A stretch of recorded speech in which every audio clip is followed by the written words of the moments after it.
এখন সংক্ষিপ্ত বক্তব্য রাখবেন সাবেক পৌর মেয়র জনাব মিজানুর রহমান ইলিয়াস ভাই। সেলিম ভাই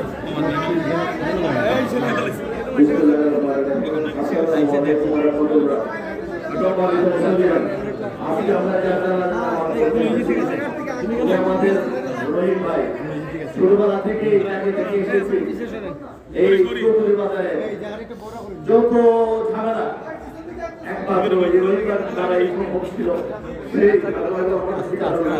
আজ সঙ্গে আমাদের মাঝে নেই।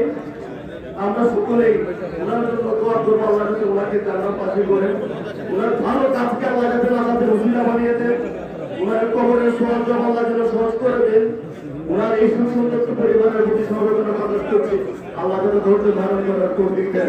আসসালামু আলাইকুম ওয়া রাহমাতুল্লাহি ওয়া বারাকাতুহু।